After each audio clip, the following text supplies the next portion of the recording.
الحمد لله الذي جعل الحمد مفتاحا لذكره وسببا للمزيد من فضله ودليلا على آلائه وعظمته، والصلاة والسلام على صفيه وأشرف رسله شفيع المذنبين والسيد المرسلين أبي القاسم المصطفى محمد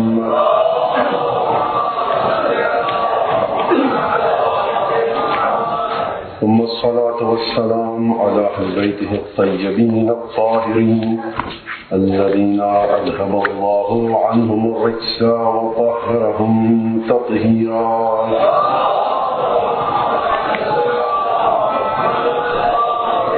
واللعنة الدائمة على أعدائهم أجمعين من الآن إلى قيام يوم الدين.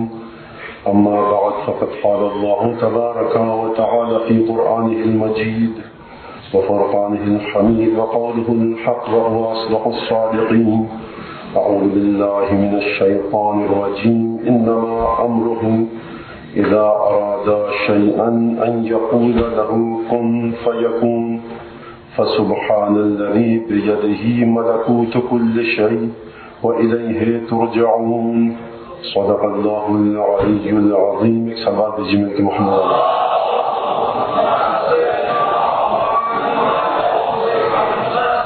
عزیزان گرامی، توحید اور ارتقاء حیات کے حوالے سے ہماری گفتگو کا سلسلہ چل رہا تھا، اور اس گفتگو کا جو سلسلہ ہے اس میں بتانے کی کوشش کی جا رہی ہے کہ توحید اور شرک کا مفہوم کیا ہے، ارتقاء حیات انسان کو کس دروازے سے ملے گی، کن شخصیات کے ذریعے ارتقاء حاصل ہوگی. اور ابھی تک گفتگو یہیں تک آئی ہے کہ کن جگہوں سے، کن مقامات سے، کن شخصیات سے انسان اگر تمسک اختیار کر لے، ان کا دامن تھام لے، تو اسے ارتقاء حیات مل سکتی ہے. لیکن یہ ارتقاء حیات اس کی کس مرحلے پر ہوگی، یہ ابھی تک گفتگو ہم نے نہیں کی ہے. یہ انشاءاللہ بحول قوہ الہی آپ حضرات کی دعائیں اگر ساتھ رہیں، اور سب سے بڑھ کر کہ جیسا کہ میں نے پہلے بھی عرض کیا، من حسنت نیتو وسع رزقہ، جس کی نیت پاک اس کے رزق میں وسعت.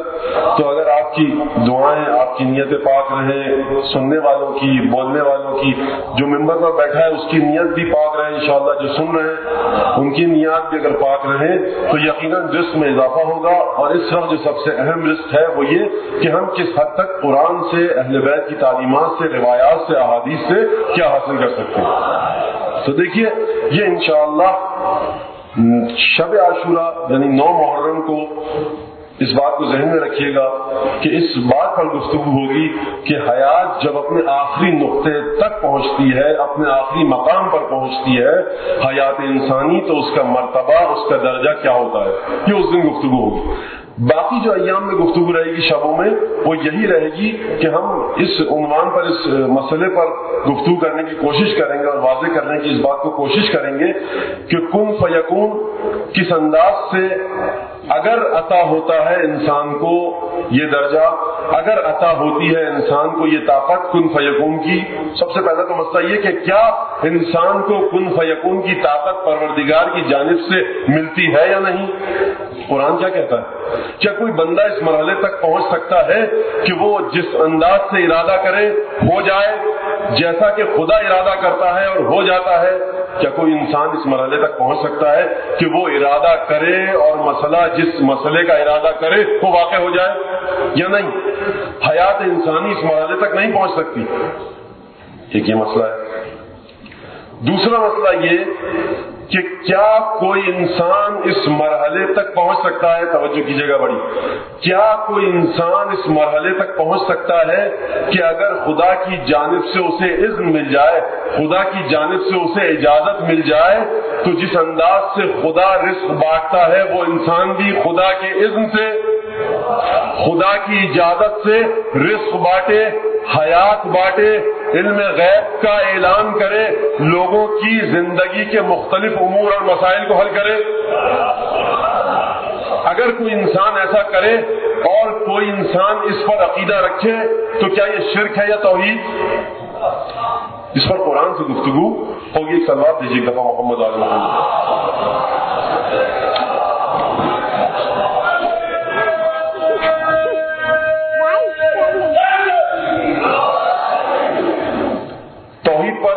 جس حد تک ان 10 دنوں میں گفتگو ہو سکتی تھی وہ جہاں تک مجھے کرنی تھی وہ کر چکا میں. اب آج یہ جی چاہتا ہے کہ ذرا رسالت کو اور واضح کیا جائے. وہ جو میں نے خطبہ آپ کے سامنے پیش کیا تھا مولانا امیر المومنین کا، تو اس خطبے میں وہ جو الفاظ تھے یقیناً آپ کے اذہان میں ہوں گے کہ جس میں مولانا نے فرمایا تھا کہ بچپنے سے ہی رسول خدا کے ساتھ عظیم ترین فرشتہ خدا نے بھیج دیا تھا. وہ رسول خدا کو تمام راستوں کی نشاندہی کرتا تھا آپ کے لیے. گویا وحی کا ایک یہ دوسرا انداز تھا، الہام کا ایک دوسرا انداز تھا. اور پھر یہ بھی آپ کو یاد ہوگا کہ میں نے عرض کیا تھا کہ رسول خدا ہر سال غار حرا میں کچھ ایام گزارتے تھے. وَكَانَ فِي كُلِّ سَنَةٍ يُجَاوِرُ خَرَا، غار حرا میں چلے جاتے تھے. جب غار حرا میں سرکار ختمی مرتبہ چلے جاتے تھے تو آپ کو یاد ہوگا یہ ٹکڑا بھی، یہ حصہ بھی میں نے آپ کے سامنے پیش کیا تھا کہ فرمایا امیر المومنین نے کہ اس حالت میں جب غار حرا میں آپ تشریف لے جاتے تھے تو صرف میں آپ کو دیکھتا تھا، کوئی اور آپ سے کسی قسم کا سرکار ختمی مرتبہ سے کسی اور کا ارتباط نہیں ہوتا تھا. اور پھر اس کے بعد وہیں پر امیر المومنین نے یہ بھی بتایا تھا کہ میں سرکار ختمی مرتبہ کی اتباع اس طرح کرتا تھا کہ جس طرح سے اونٹنی کا بچہ اونٹنی کے پیچھے پیچھے چلتا ہے.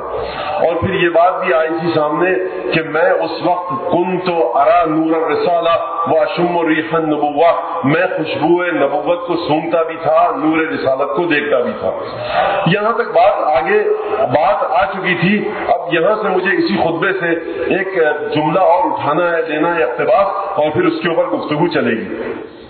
دیکھیے سرکار ختمی مرتبہ صلی اللہ علیہ وآلہ وسلم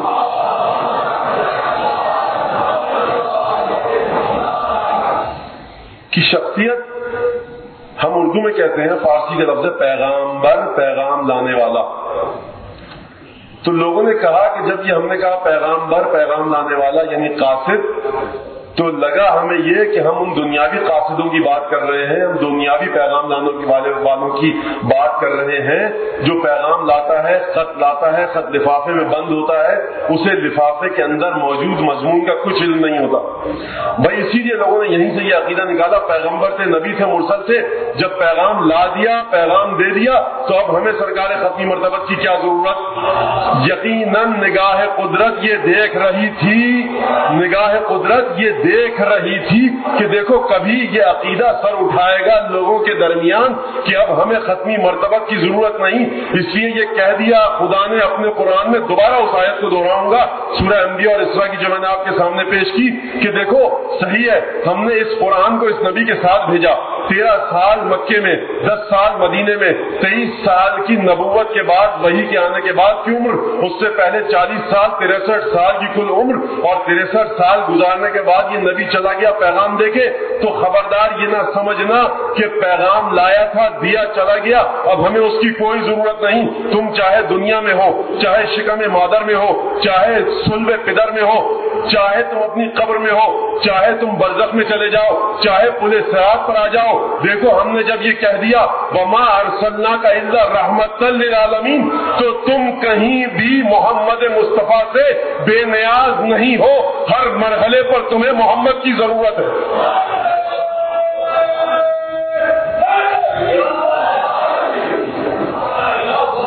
انسان کہتا صاحب دین پہنچ گیا، وسیلہ تھے. اب اس پر بھی کل انشاءاللہ اشارہ کرتے ہوئے گفتگو ہو جائے گی کہ آخر وسیلے کی حقیقت کیا ہے، وسیلہ ہے کیا. بھئی ایک دنیاوی وسیلہ ہوتا ہے، آپ کو کیل ٹھوکنی ہے، ہتھوڑی اٹھائی آپ نے، کیل ٹھوکی، جب کیل لگ چکی اپنی جگہ پر نصب ہو گئی، اب آپ کو اس ہتھوڑی کی ضرورت نہیں، یہ ہتھوڑی آپ کے لیے بیکار. آپ کو قینچی سے کپڑا کاٹنا ہے، آپ نے قینچی سے کپڑے کو کاٹا، جب کپڑا کٹ گیا تو اب یہ قینچی آپ کے لیے بیکار. اب اس قینچی کی آپ کو اس وقت ضرورت پڑے گی جب دوبارہ آپ کپڑے کو کاٹنا چاہیں گے. تو کیا سرکار ختمی مرتبت اس انداز کا کوئی وسیلہ ہے؟ کیا سرکار ختمی مرتبت کا وجود اس انداز کی حیات رکھتا ہے؟ بھائی یہ ختمی مرتبت تو آیا ہے تمہیں اندھیروں سے نور کی طرف لے جانے کے لیے. اس کی حیات کو تم مسلمانوں نے کتنا غضب کر دیا کہ قینچی اور چاقو سے بھی پس درجے پر لے. بھائی قرآن کو پڑھیے آپ، وہی دوبارہ آیت کو پھر میں پڑھوں گا کہ رحمت للعالمین ہے، یہ نبی کبھی تمہاری آنکھوں کے سامنے ہوگا، کبھی پردہ غیب میں چلا جائے گا، تم کہو گے ہم نے نبی کو قبر میں اتار دیا، مٹی ڈال دی نبی کے قبر پر، لیکن دیکھو نبی کا وجود یہ نہیں ہے۔ فرمایا سرکار امیر المومنین نے نہج البلاغہ میں، مات منا وہ لیس بمیت، ہم میں سے جو مر جاتا ہے نا اسے موت آ جاتی ہے لیکن مردہ نہیں ہوتا۔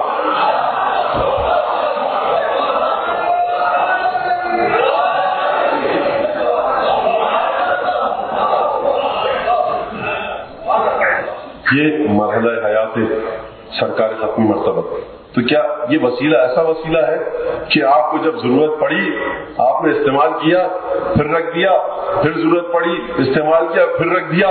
بھائی یہ تو پھر حقیقت رسالت نہ ہوئی، نعوذ باللہ من ذالک خاکم مدہن۔ یہ تو کوئی کھلونا ہو گیا بچے کا، جب جی چاہا بچے نے اس کھلونے سے کھیلا، جب تھک گیا جی بھر گیا کھلونے کو پھر رکھ دیا، جب کھلونے کو تاخچے پہ رکھ دیا اب اس کھلونے کی اسے ضرورت نہیں، کھلونا بیکار۔ لیکن قرآن کا طرز تفکر کچھ اور ہے، قرآن مسلسل انسان کو یہ سکھا رہا ہے کہ دیکھو تم کبھی ذات مصطفیٰ سے بے نیاز نہیں ہو سکتے۔ اور پھر امیر المومنین نے فرمایا اسی خطبے میں، جو میں 3-4 دن سے مختلف جملے اقتباس کے طور پہ آپ کے سامنے پیش کر رہا ہوں، کہ جب میں غار حرا میں گیا، وَكَانَ فِي كُلِّ يَوْمٍ يَرْفَعُ لِي عَلَمًا مِّنْ أَخْلَاقِهِ وَيَأْمُرُنِي بِالْاقْتِدَاءِ بِهِ۔ عجیب جملہ ہے، عجیب مرحلہ فکر ہے، عجیب رسالت کی تفسیر ہے، عجیب امامت کا بیان ہے۔ وَكَانَ فِي كُلِّ يَوْمٍ، اور دیکھو جب میں غار حرا میں رسول کے ساتھ ہوتا تھا نا تو ہر روز سرکار ختمی مرتبت اپنے اخلاق میں سے ایک اخلاق کا نمونہ مجھے میرے سامنے پیش کرتے تھے، وہ یأمرنی بالاقتداء بہ، اور مجھے حکم دیتے تھے کہ جس انداز کا میرا اخلاق ہے، جس انداز کی میری تربیت ہے، جس انداز کا میرا وتیرہ ہے، جو میرا سلوک ہے، جو میرا برتاؤ ہے، جو میری رفتار ہے، جو میری کردار ہے، جو میری گفتار ہے، علی تو بھی اسی پر عمل کر۔ اب دیکھیے ذرا دوبارہ آئیے کہ رسول کی گفتار کیا ہے، رسول کا کردار کیا ہے، رسول کی سیرت کیا ہے، رسول کی روح کو کس نے تربیت پہنچائی؟ خود فرمایا مولا نے، وَلَقَدْ قَرَنَ اللَّهُ بِهِ أَعْظَمَ مَلَكٍ مِّن مَلَائِكَتِهِ، پروردگار نے اپنے سب سے عظیم فرشتے کے ذریعے رسول کو اپنے پیغامات پہنچائے۔ کب سے؟ جب رسول بچپنے کی حدود میں تھے۔ تو اب یہ نہ کہیے گا کہ رسول کے بعد علی کس مکتب میں گئے، جو مکتب جس مکتب میں خاتم النبیین نے تربیت پائی ہے اسی مکتب میں علی مرتضیٰ نے تربیت پائی ہے۔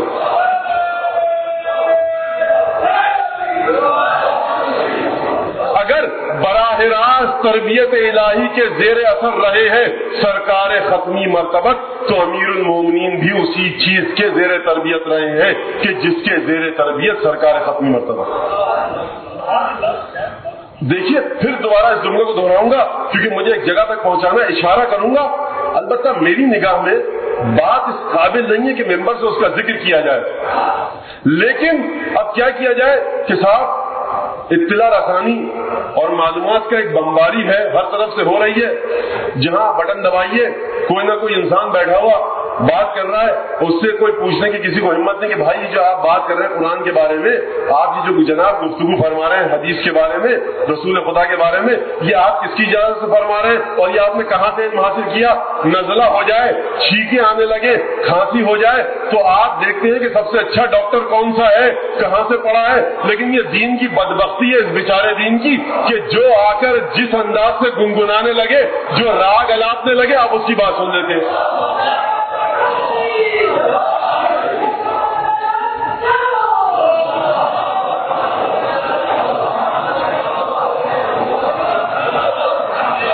گرامی سرکار نے فرمایا، سرکار ختمی مرتبت نے کہ دیکھو، امیر المومنین اشارہ کر رہے ہیں عجیب انداز سے کہ دیکھو وَكَانَ فِي كُلِّ يَوْمٍ يَرْفَعُ لِي عَلَمًا مِّنْ أَخْلَاقِهِ، ایک ایک جملے پر ایک ایک لفظ پر غور کیجیے گا۔ رسول خدا ہر روز اپنے اخلاق میں سے ایک اخلاق کے نمونے کا پرچم میرے سامنے نصب کرتے تھے۔ پرچم کا لفظ استعمال کیا ہے، اپنے اخلاق کا ایک پرچم نصب کرتے تھے اور مجھ سے کہتے تھے کہ میری تبعیت کرو، جو میں کام انجام دے رہا ہوں وہ تم کرو۔ یعنی یہ بات تو طے ہے کہ اب تربیت علی ابن ابی طالب بڑی توجہ کیجیے گا، ابھی پہلی وحی نہیں آئی ہے، اس پہ توجہ کیجیے گا۔ اور رسول کے ساتھ علی نماز پڑھ رہے ہیں، دیکھیے اب یہ نہ کہیے گا کیونکہ اس وقت تک شراب حرام نہیں ہوئی تھی اس لیے نعوذ باللہ علی نے وہ کام کر ڈالا۔ علی ابن ابی طالب آپ کی طرح کی تربیت نہیں ہے اس کی، علی کی تربیت رسول کی زیر نگرانی ہوئی ہے۔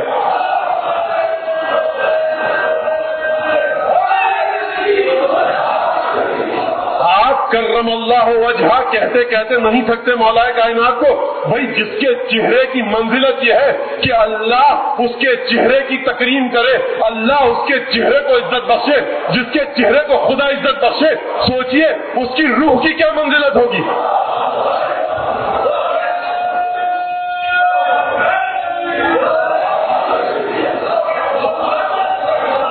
یہ ان لوگوں کے بارے میں کہیے کہ جن کو رسول نے براہ راست تربیت نہ کی ہو، یہ ان کے بارے میں صحیح ہے۔ علی ابن ابی طالب کے بارے میں یہ کہنا کہ کیونکہ اس وقت تک فلاں حکم نہیں آیا تھا، فلاں چیز نہیں آئی تھی، قرآن نہیں آیا تھا، آیت نہیں اتری تھی، رسول نے بیان نہیں کیا تھا، یہ ان کے لیے ہے جو مسجد میں آ کر درس لیتے تھے۔ علی کی درسگاہ کہیں اور ہے، علی کے درس کا مرتبہ کوئی اور ہے۔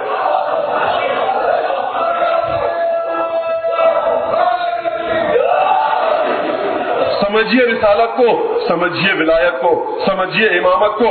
عجیب انداز ہے، دیکھیے بسم اللہ الرحمن الرحیم والنجم اذا ہوا ما ضل صاحبکم وما غوا۔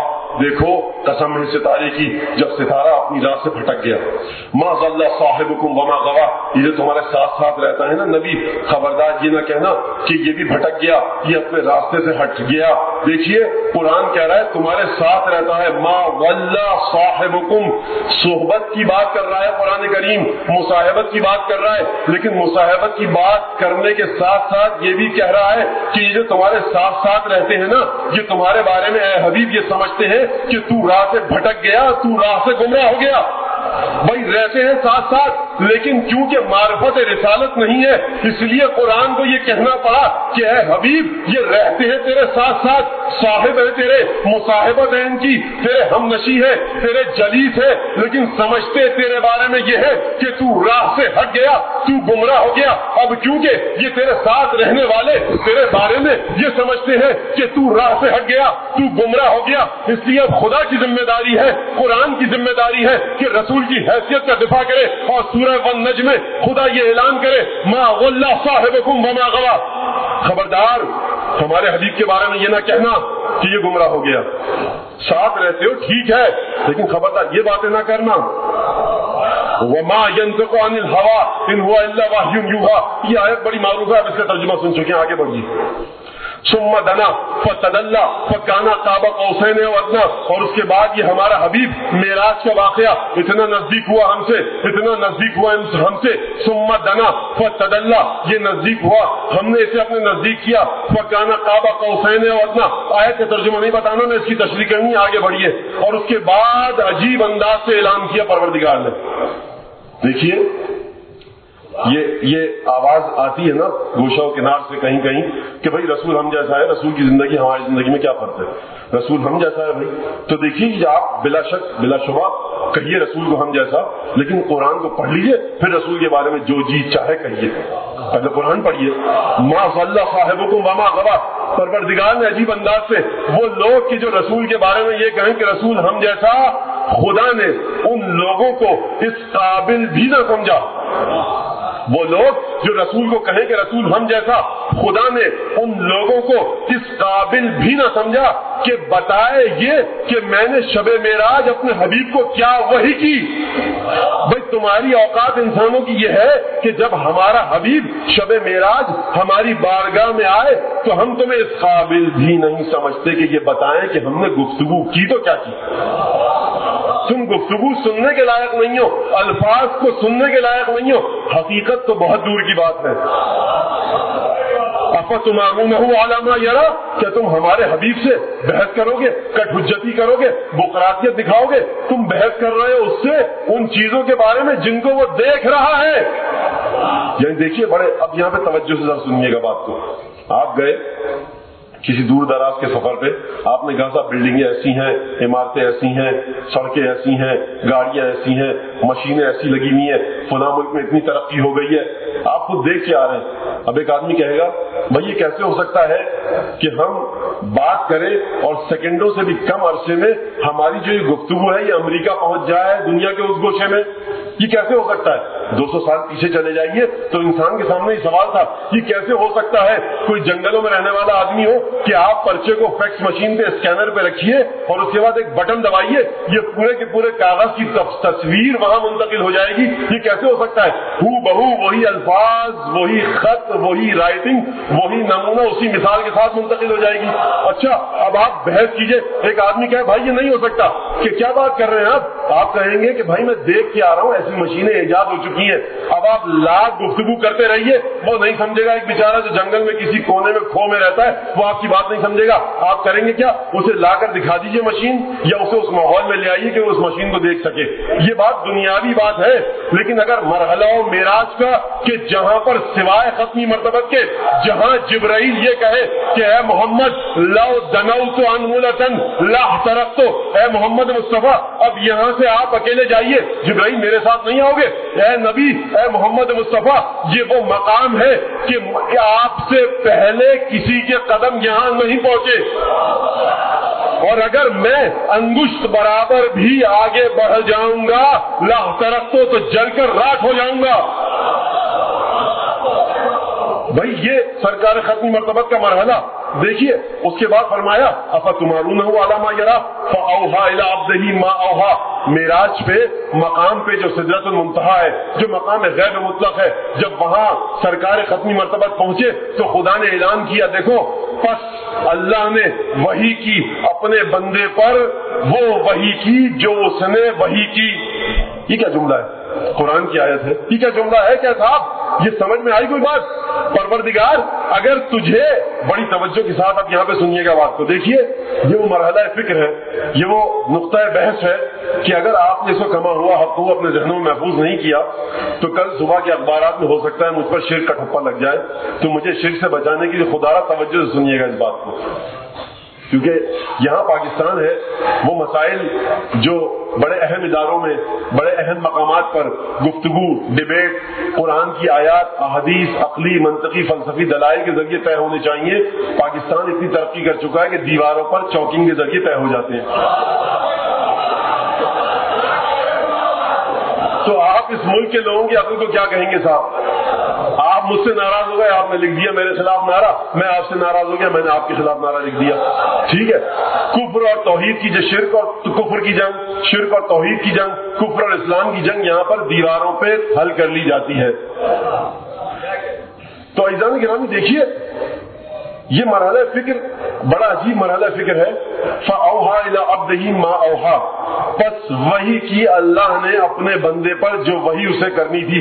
پروردگار اس آیت کو نازل کرنے کی ضرورت کیا تھی؟ ہاتھوں کو جوڑ کر پروردگار کی بارگاہ میں سوال کروں کہ پروردگار تجھے اس آیت کو نازل کرنے کی ضرورت کیا تھی جب تجھے یہ بتانا ہی نہ تھا، جب تجھے یہ بتانا ہی نہ تھا کہ وحی کی تو کیا کی، تو اس آیت کو نازل کرنے کی ضرورت کیا تھی؟ بھائی ایک فائدہ تو اس آیت کے نازل کرنے کا یہ ہے کہ دیکھو پروردگار عالم اور محمد مصطفیٰ کا تعلق ایسا ہے کہ اگر پروردگار کوئی وحی کرے تو تم انسان اس لائق بھی نہیں ہو کہ ہم تمہیں وہ وحی کھول کر بیان کر سکے. بس اتنا سن لو کہ ہم نے کچھ کہا، ہمارے بندے نے وہ سن لیا.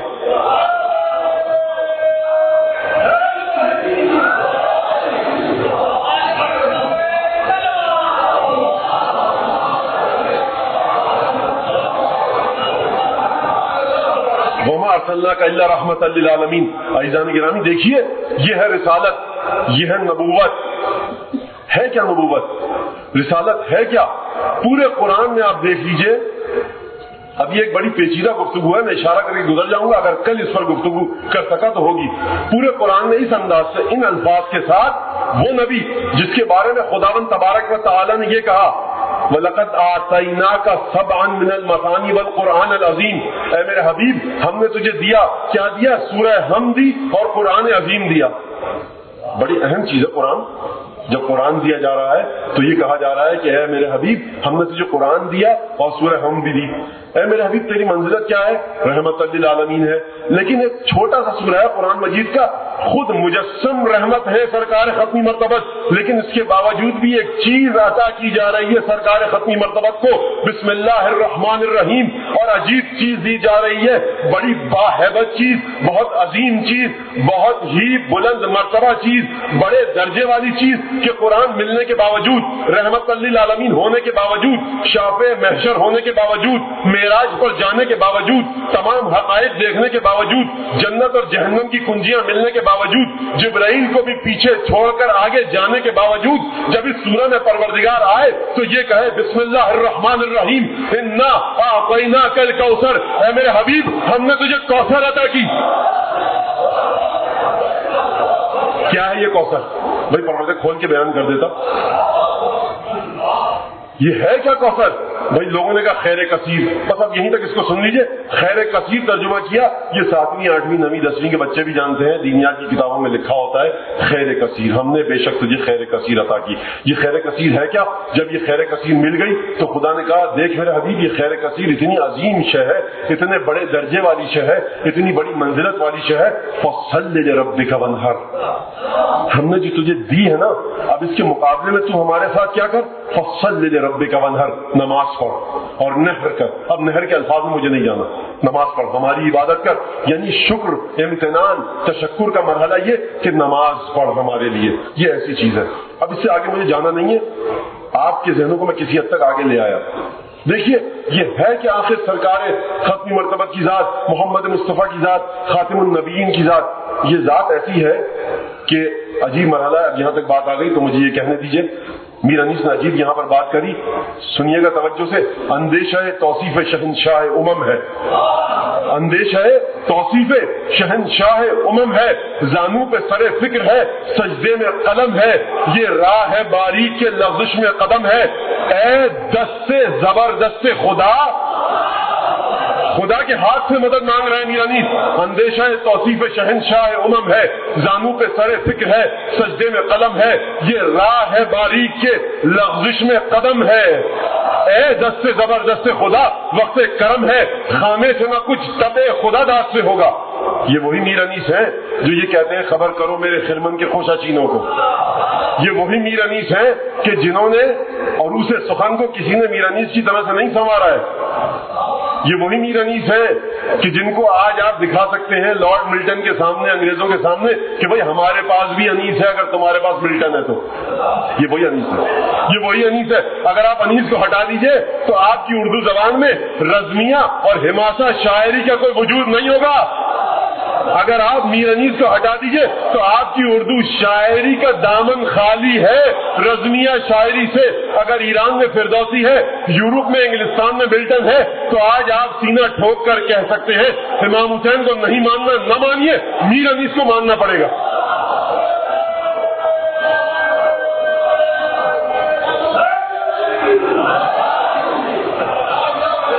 یعنی میر انیس نے وہ کام کیا کہ امام حسین کا ذکر کیا شروع سے آخر تک کہ تم میرے مولا کو نہ مانو، لیکن میں ایسی غلامی کر کے جاؤں گا اپنے مولا کی.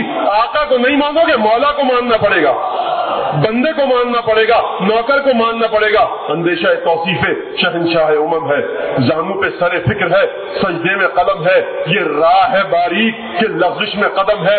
اے دست سے زبردست خدا، وقت کرم ہے، خامے سے نہ کچھ تبے خدا داد سے ہوگا.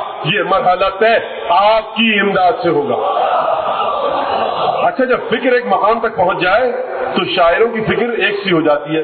یہ میر انیس ہے اور یہ جوش سن لیجئے، 100-125 سال کا فاصلہ ہے. عجیب انداز سے کہہ گئے، لیو نجف کی سمت سے آنے لگی صدا، اے جوش نکتہ سنج میری انجمن میں آ اور جھوم جھوم کے نغمات نو سنا، ساقی میرا سلام ادب لے کے میں چلا. اب دیکھیے میر انیس اور جوش کا زمانہ بہت دور ہے، لیکن فکر کیونکہ متحد ہے، وہی خوشبو سخن ہے. مولائے کائنات اور آواز دے مجھے، اے جبرائیل طاقت پرواز دے مجھے. وہاں میر انیس نے کہا خامے سے نہ کچھ تبے خدا داد سے ہوگا. یہ مرحلہ طے آپ کی امداد سے ہوگا. یہاں 125 سال بعد جو جوش آئے, انہوں نے یہ کہا کہ مولا کائنات اور آواز دے مجھے, اے جبرائیل طاقت پرواز دے مجھے. اور یہ جوش ملیہ وادی. اب آئیے سرکار حضرت آیت اللہ العظمیٰ الحاج شیخ محمد حسین اصفہانی, جن کا سن 42 سے 46 میں انتقال ہو گیا. یہ شخصیت ایسی ہے نجف کی کہ اس کے بارے میں اگر میں کوئی تعریف کروں اس شخصیت کی تو یہ خود گستاخی ہے کہ مجھ جیسا ایک ادنا سا خادم سید الشہداء الحاج شیخ محمد حسین اصفہانی کے بارے میں کوئی بات کرے, یہ میری حیثیت سے بہت دور ہے. علم میں, عمل میں, اگر عمل دیکھنا ہے آپ کو سرکار آیت اللہ العظمیٰ الحاج شیخ محمد حسین اصفہانی کا, تو عمل کے بارے میں دیکھیے. سجدے میں موجود سرکار امیر المومنین علیہ السلام کے حرم میں سجدے میں دعائیں پڑھ رہے ہیں, دعائیں پڑھ رہے ہیں. ایک دفعہ فرماتے ہیں, کہا کسی سے کہ میں نے سید الشہداء کو دیکھا, سید الشہداء آئے میرے پاس اور مجھے حکم دیا کہ یہ سجدہ حرم میں مت کرو, گھر پہ جا کر کیا کرو. یہ مرحلہ یہ ہے ان کا. یہ فلسفے پہ آپ آئیے, اصول پہ آئیے, فقہ پہ آئیے. اب یہاں پر کیونکہ ظاہر سی بات ہے کہ حوزہ علمیہ قم سے تعلق رکھنے والے, نجف سے تعلق رکھنے والا کوئی مجمع نہیں ہے, وہ ہو تو عزیزان گرامی ایسی عظیم شخصیت ہے, ایسی عظیم شخصیت ہے کہ اس 20ویں صدی میں شاید اس جیسی شخصیت علمی لحاظ سے اور عملی لحاظ سے کہ جس نے اپنے علمی کارنامے بھی پیش کیے. شاید ہو سکتا ہے بہت سے اور علماء ہوں لیکن ان کی تصنیف و تعلیف نہ ہو, تو مجھے ان کا علم نہیں. لیکن بزرگان دین, بزرگ علماء, جید علماء جس انداز سے گفتگو کرتے ہیں جناب سید شیخ محمد حسین اصفہانی کے بارے میں, وہ ایک بڑی عجیب ہستی, علمی لحاظ سے بھی عملی لحاظ سے بھی. جن مراجع کو آپ جانتے ہیں, مشہور و معروف نام آپ کے سامنے ہے, وہ ان کے شاگردوں کے شاگرد ہیں. یہ مرتبہ عجیب فرماتے ہیں بات. دختر فکر بکر من غنچه لب چوبا کند از نمکین کلام خود حق نمک ادا کند. اپنی شاعری کی تعریف کرتے ہیں, کہتے ہیں جب میری فکر کے غنچے کھلتے ہیں نا تو حق نمک ادا کرتی ہے وہ میری فکر, اور اس کے بعد اتنا ملی اور اتنا نمکین اور اتنا بامزہ اور بالطف کلام ہوتا ہے. جب میں اپنے قلم کو کاغذ پر لکھ کر اشعار لکھتا ہوں تو بڑا ہی لطیف, بڑا ہی ملی اور بڑا ہی نمکین اور بالذت کلام ہوتا ہے میرا.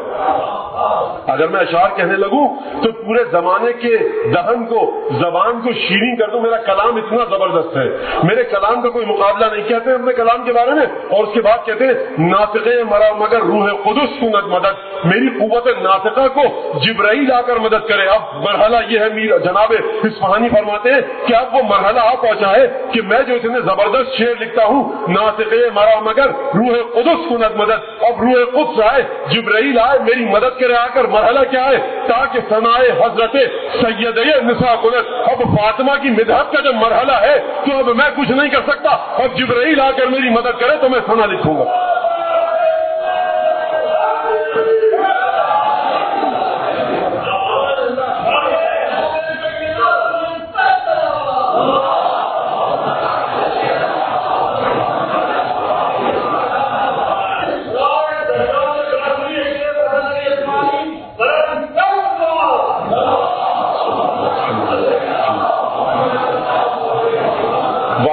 وہ ایسے ایک عالم تھے کہ جن کے لیے یقیناً ہمیں نیک عمل کرنا چاہیے. اور جتنے بزرگان علماء تھے, اگرچہ آپ کو نام نہ پتا ہو, نام نہ جانتے ہوں, لیکن جب بھی کوئی نیک عمل کریں, شبائے قدر ہے, رمضان کا مہینہ ہے, زیارتوں پہ جاتے ہیں تو ہمیشہ ایک زیارت امام زمانہ جناب معصومہ اپنے مرحومین و مرحومات والدین کے بعد ان علماء کی طرف سے بھی پڑھا کیجیے اور کیا کیجیے کہ جنہیں کوئی نہیں جانتا اور جو مکتب کی خدمت کر کے دنیا سے چلے گئے. برکتیں آپ کو نصیب ہوں گی, یقین کیجیے. دیکھیے یہ سرکار ختمی مرتبت کی ذات, تو سرکار ختمی مرتبت کی ذات تو بہت دور ہے. سیدہ نساء عالمین کی ثنا کرنا ممکن نہیں بغیر جبرائیل کی مدد کے. جناب ختمی مرتبت کی ثنا ممکن نہیں جبرائیل کی مدد کے. تو جناب میر انیس فرما گئے کہ دیکھیے بغیر دست خدا کی مدد کے یہ کام نہیں ہو سکتا. اور پھر عجیب انداز سے فرمایا, توجہ کیجیے گا, بس یہ قطعہ پڑھ کے میں پھر اپنی گفتگو کے سلسلے کو آگے بڑھاؤں اور رسالت پر آج اپنی گفتگو کو جو مجھے کرنی ہے کسی حد تک ختم کر دوں, اور ایک نتیجہ دے کر آج آپ لوگ انشاءاللہ یہاں سے اپنے گھروں کو جائیں. اسی سلسلے کے تسلسل کے ساتھ فرماتے ہیں کہ دیکھیے یہ قطعہ یقیناً آپ کے ذہنوں میں آ گیا ہوگا کہ خامے سے نہ کچھ طبع خداداد سے ہوگا, یہ مرحلہ طے آپ کی امداد سے ہوگا. آئینے سے اوصاف سکندر نہیں ممکن. آئینے سے اوصاف سکندر نہیں ممکن، بلبل سے کبھی وصف گلے تر نہیں ممکن، ذرے سے ثنائے شہ خاور نہیں ممکن۔ آئینے سے اوصاف سکندر، سکندر اعظم بڑا فاتح تھا، آئینے کے سامنے کھڑا ہوگا تو آئینہ کیا بتائے گا بے جان؟ آئینے سے اوصاف سکندر نہیں ممکن، بلبل سے کبھی وصف گلے تر نہیں ممکن، ذرے سے ثنائے شہ خاور نہیں ممکن، اور جبریل سے تعریف پیمبر نہیں ممکن۔ یہاں پیغمبر تک آ گئے نا۔ اب سنیے امیر المومنین کے بارے میں کیا کہا، فرمایا ممکن ہے کسے شعر الہی کی ثنا کا، ممکن ہے کسے شعر الہی کی ثنا کا، ہو سکتا ہے بندے سے ادا شکر خدا کا۔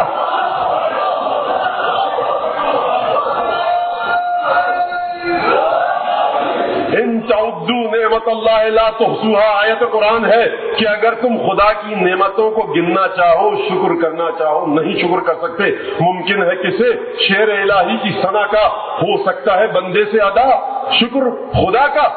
یہ ہے امامت، یہ ہے ولایت، یہ ہے رسالت۔ آئیے دوبارہ قرآن کی بارگاہ میں کس انداز سے دیکھیے ایک ایک مقام پر یہ جو دین ملا ہمیں، یہ جو توحید ملی، یہ جو شرک سے چھٹکارا ملا، یہ سب انہی ذوات مقدسہ کی بدولت ہے۔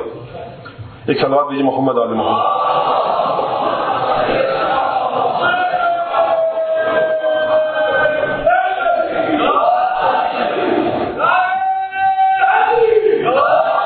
تو عزیزان گرامی دیکھیے بات کہاں سے چلی تھی کہاں پہنچ گئی، لیکن بہرحال یہ باتیں ضروری ہیں سمجھانا، کیونکہ میں یہاں ممبر پہ ہوتا ہوں، آپ ایک دوسرے کو نہیں دیکھ پاتے، میں دیکھ رہا ہوتا ہوں کہ کس انسان کو کس انداز سے بات سمجھائی جا سکتی ہے، اس کے ذہن میں اس بات کو داخل کیا جا سکتا ہے۔ تو جتنا بھی 100 200 300 400 مجھے نہیں پتا کتنے لوگ یہاں بیٹھے ہیں، تو ان سب کے اذہان کو، ذہنوں کو، افکار کو، سوچوں کو ساتھ لے کے چلنا ہے۔ ہو سکتا ہے آپ کی سمجھ میں، آپ کی سوچ کے حساب سے، آپ کے حافظے اور یادداشت کے حساب سے ایک بات بہت ہی سیدھی سادی ہو، لیکن یہاں سے پہ مختلف عمر کے حصے سے تعلق رکھنے والے افراد بیٹھے ہیں، ان کے لیے گفتگو کو مختلف انداز سے پیش کرنا پڑتا ہے۔ اگر 200 300 لوگ ہیں تو اس کا مطلب یہ ہے کہ 200 300 ذہن یہاں بیٹھے ہیں۔ فرمایا کیا؟ دیکھیے الصلاۃ، ابھی شرک اور توحید کے حوالے سے بات آ گئی تو رسالت کو سمجھانا پڑے گا کہ نقطہ کیا ہے، وہ محور کیا ہے جس پر گفتگو چل رہی ہے، کہ دیکھیے آپ کبھی بھی سرکار ختمی مرتبت سے بے نیاز نہیں ہو سکتے، کبھی آپ ان کی ضرورت کا انکار نہیں کر سکتے۔ فرمایا الصلاۃ عمود الدین، الصلاۃ معراج المومن، ترجمہ سب کو پتا ہے، ان قبلت قبل ما سوا وان ردت رد ما سوا، نماز اگر قبول ہو گئی ہر عبادت قبول ہو گئی، اگر نماز ٹھکرا دی گئی ہر عبادت ٹھکرا دی گئی۔ یہی نماز کی اہمیت ہے، یہی بہترین عبادت نماز ہے، اور اسی وجہ سے کیونکہ بہترین عبادت ہے، اسی سے سید الشہداء نے شب عاشورہ نماز اور استغفار میں گزارا۔ اسی وجہ سے سرکار امیر المومنین کو جو شہادت نصیب ہوئی وہ نماز کی حالت میں۔ حتیٰ عجیب بات ہے کہ جارج جرداق ایک مسیحی عیسائی ہے اور لبنانی مؤلف مصنف ہے، عجیب بات کہہ گیا امیر المومنین کے بارے میں، کہتا ہے کہ میرے خیال سے سب سے پہلے وہ عرب شخص، سب سے پہلا وہ عربی کہ جس نے جاور روح الکلی للعالم، اس کائنات کی روح کے ساتھ ارتباط اور تعلق پیدا کیا جزیرہ نمایاں عرب میں، میری نظر میں وہ علی ابن ابی طالب ہے۔ علی کو موت آئی کس حالت میں؟ والصلاۃ بین شفتیہ، کہ علی کے دونوں ہونٹوں کے درمیان نماز تھی۔ یہ عیسائی کہہ کر جا رہا ہے علی ابن ابی طالب کے بارے میں۔ اور پھر ایک بڑی عجیب بات کہتا ہے مولا کائنات کے بارے میں کہ علی ابن ابی طالب کا جو مرتبہ تھا، جو مرحلہ تھا، قطعاً یہ مرحلہ اس قابل نہیں تھا کہ علی ابن ابی طالب مدینے اور مکے اور جزیرہ نمایاں عرب کے جاہلوں کے درمیان پروان چڑھتا۔ علی اپنے زمانے سے بہت پہلے پیدا ہو گئے تھے، اور میری سمجھ میں یہ نہیں آتا کہ ہمیشہ علی ابن ابی طالب کی طرح کی شخصیات ہمیشہ اپنے زمانے سے پہلے کیوں پیدا ہو جاتی ہیں؟ اس زمانے میں پیدا ہوتی ہیں کہ جب انہیں سمجھنے والا کوئی نہ ہو۔ یہ جارج جرداق کا سوال ہے، جبران خلیل جبران نے یہ بات کہی۔ اب یہاں جواب سن لیجئے مجھ سے، اس بات کا جواب کہ سوال کیا نا کہ علی ابن ابی طالب اپنے زمانے سے بہت پہلے پیدا ہو گئے، اور مجھے سمجھ میں نہیں آتا یہ عیسائی مصنف کہہ رہا ہے مجھے سمجھ میں نہیں آتا کہ علی جیسے لوگ ہمیشہ اپنے زمانے سے پہلے کیوں پیدا ہوتے ہیں. تو جواب اس کا یہ ہے کہ علی جیسوں کو ہمیشہ اپنے زمانے سے پہلے پیدا ہونا ہوگا تاکہ زمانے کے دھارے کو، تاکہ تاریخ کے سلسلے کو آگے کی طرف دھکیل سکے. اگر علی جیسے نہ ہو تو یہ تاریخ، یہ زمانہ، یہ ارتقاء اپنی منزلیں طے نہیں کرے گا.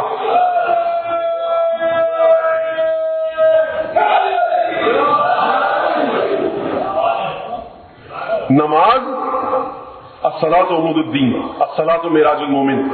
اچھا صاحب، نماز معراج المومن ہے، نماز دین کا ستون ہے. یہ نماز کس نے سکھائی؟ یہ نماز کس نے پڑھائی؟ سرکار ختم مرتبت نے بتلائی، خاتم الانبیاء نے بتلائی. اچھا، نماز کی شرائط میں سے کیا ہے کہ آپ کا لباس غصبی نہ ہو، گھر غصبی نہ ہو، کسی کا حق نہ ہو اس گھر کے اوپر، لباس پر کسی کا حق نہ ہو، پانی آپ کا غصبی نہ ہو، جس جگہ کھڑے ہو کر آپ وضو کر رہے ہیں وہ غصبی نہ ہو. جہاں بعض نے تو کہا کہ اگر آپ نے اپنی زمین پر وضو کر رہے ہیں لیکن آپ نے ہاتھ اپنا کسی اور کی غصبی جگہ پر لے گئے تو آپ کا وضو باطل. اتنی عظیم نماز، اتنی حیثیت نماز کی. نماز میں ایک شرط کیا ہے کہ قبلے کی طرف رخ کر کے کھڑے ہو جائیے. اگر آپ قبلے کی طرف پشت کر کے نماز پڑھیں، بہترین وضو کیجئے، بہترین خوشبو لگائیے، صاف ستھرے کپڑے پہنیے، بہترین مصلی بچھائیے، بہترین قرات کے ساتھ نماز پڑھیے. لیکن اگر قبلے کی طرف پشت کر کے نماز پڑھ لیں، نماز باطل ہے. اچھا، یہ قبلہ ملا کہاں سے؟ آئیے سورہ بقرہ دوسرے پارے کی پہلی آیت، سَيَقُولُ مِنَ السُّفَهَاءِ مَا وَلَّاهُمْ عَنْ قِبْلَتِهِمُ الَّتِي كَانُوا عَلَيْهَا. اے میرے حبیب، تیری قوم کے کچھ احمق لوگ بہت جلد یہ کہیں گے کہ کیا سبب تھا کہ بیت المقدس کی طرف رخ کر کے نماز پڑھتے تھے، اب یہ خانہ کعبہ کی طرف رخ کر کے نماز پڑھتے ہیں.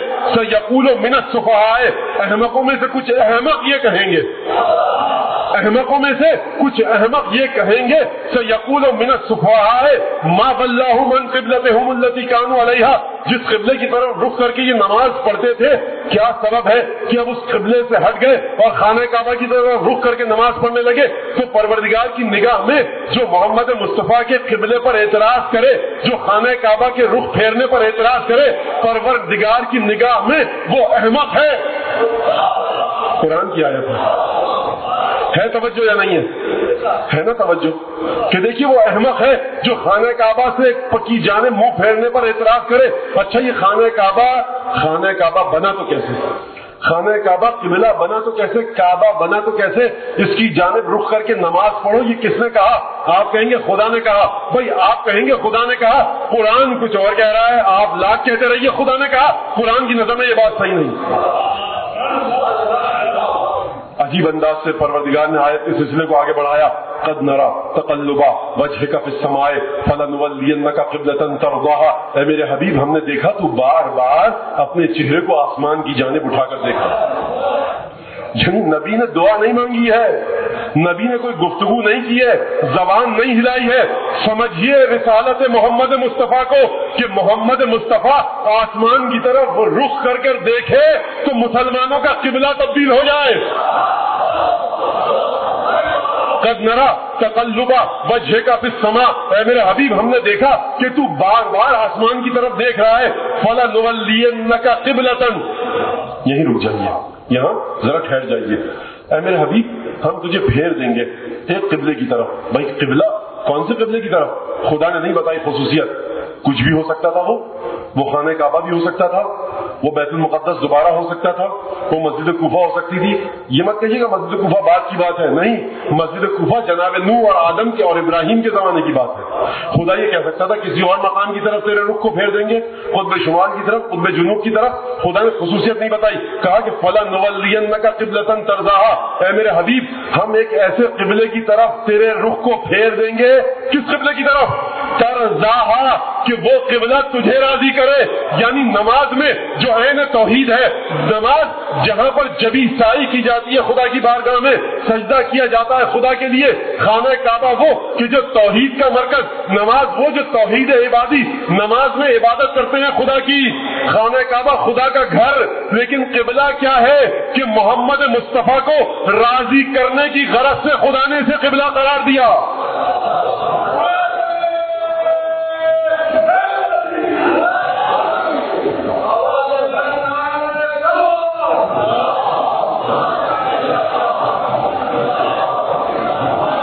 یہ سرکار محمد مصطفیٰ کی منزلت ہے. اور دیکھو پریشان مت ہونا کہ خانہ کعبہ میں کچھ خصوصیت ہے خصوصیت، لیکن یہ نہ سمجھنا کہ خدا خانہ کعبہ میں بیٹھا ہے. وَلِلَّهِ الْمَشْرِقُ وَالْمَغْرِبُ آیت کا تسلسل آگے بڑھا.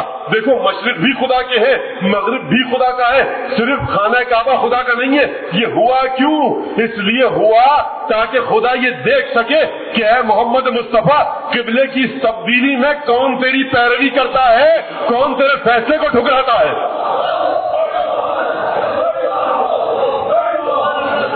یہ قبلہ ہے، یہ قبلہ آپ کو سرکار ختمی مرتبت کی بدولت ملا. اور اس قبلے کی خصوصیت یہ ہے فَلَنُوَلِّيَنَّكَ قِبْلَةً. بھائی خدا کہہ سکتا تھا خانہ کعبہ کی جانب منہ پھیر لو، مسجد الحرام کی جانب منہ پھیر لو، کہا خدا نے بعد میں. لیکن پہلی خصوصیت جو یہ ہے کہ اے محمد مصطفیٰ فَلَنُوَلِّيَنَّكَ قِبْلَةً تَرْضَاهَا. یہ قبلہ ایسا قبلہ ہے کہ جس کو ہم نے قبلہ اس لیے قرار دیا ہے، نماز میں اس کی طرف اس لیے رخ کرو تم تاکہ اے محمد تو راضی ہو جائے. یعنی نماز کی سب سے اہم شرط کہ اپنے رخ کو قبلے کی جانب کر لو. ذبح کرتے وقت جانور کو سب سے اہم شرط یہ کہ قبلے کی جانب اسے لٹاؤ.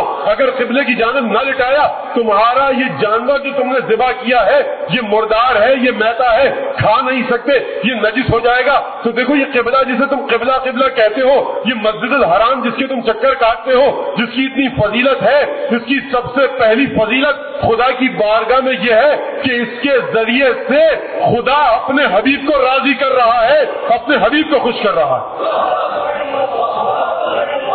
سب کو آنا ہے اس قبلے کی طرف حج کرنے کے لیے. اب عزیزان گرامی یہ عجیب روایت نقل کی حافظ ابو بکر مردوی اصفہانی نے اپنی کتاب میں جہاں پہ خصائص امیر المومنین لکھے. اب یہ قبلہ سمجھ میں آ گیا. اب عجیب بات کی مسئلوں کا یا علی سرکار ختمی مرتبت نے فرمایا امیر المومنین کے بارے میں، اے علی تیری مثال کعبے کی مانند ہے، سب کو تجھ تک آنا ہے، تو کسی کے دروازے تک نہیں جائے گا. یعنی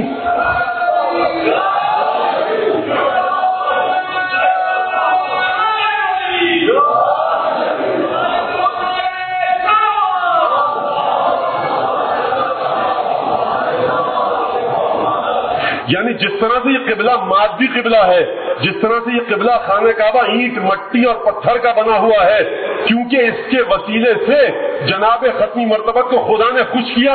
جناب ختمی مرتبت یہ اعلان کرنا چاہ رہے ہیں کہ دیکھو تم جو حج کرتے ہو اپنا آ کر خانہ کعبہ کے گرد چکر کاٹتے ہو، تم جو نمازیں پڑھتے ہو اپنی خانہ کعبہ کی جانب رخ کر کے، تو خبردار خانہ کعبہ کو کبھی شرک کا معنی نہ دے دینا، کبھی خانہ کعبہ کو یہ نہ سمجھنا کہ اس کی جانب سجدہ کرنا شرک ہے. یہ مادی قبلہ ہے، مٹی اور پتھر کا بنا ہوا.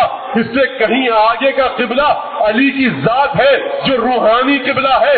ہمیشہ اپنی توحید کو علی ابن ابی طالب کی جانب گامزن رکھنا.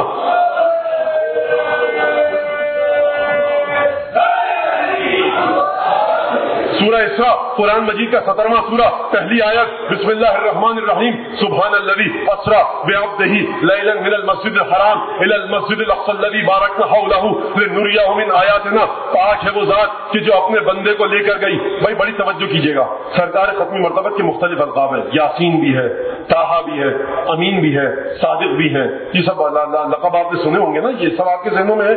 لیکن عجیب مرحلہ ہے، سب سے بڑا لقب کیا ہے، سب سے بڑی خصوصیت کیا ہے سرکار ختمی مرتبت کی؟ وہ یہ کہ عبد الہی ہے، بندے ہیں خدا کے.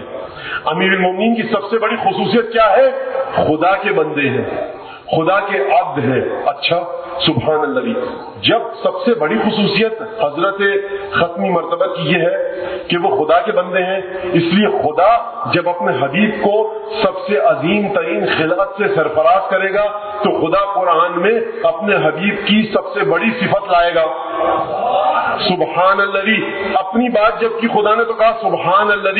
بھائی پاک ہے وہ ذات، سبحان اس ذات کے. اس ذات نے کیا کیا؟ الذی اسرا بعبدہ، جو اپنے عبد کو لے کر گیا. اگر عبودیت کے علاوہ سرکار ختمی مرتبت کی کوئی اور خصوصیت اس عبودیت سے بڑی ہوتی تو خدا اس کا ذکر کرتا، خدا اس کا ذکر کرتا. لیکن یہاں فرمائے عبودیت. یہ عبودیت کیا ہے؟ یہ عبودیت ہے کیا؟ انی وجہت وجہی للذی فطر السماوات والارض، میں نے اپنی پوری ذات کو مرکوز کر دیا ہے اس ہستی کی جانب۔ توحید یہ ہے، عبودیت یہ ہے کہ جس نے زمین اور آسمانوں کو خلق کیا، میرا سب کچھ اس کا ہے، اب میرے پاس میرا کچھ نہیں۔ یہ توحید ہے، یہ عبودیت ہے۔ پروردگار اگر تو حکم دے گا جنگ کروں گا، اگر تو حکم نہیں دے گا میں جنگ نہیں کروں گا۔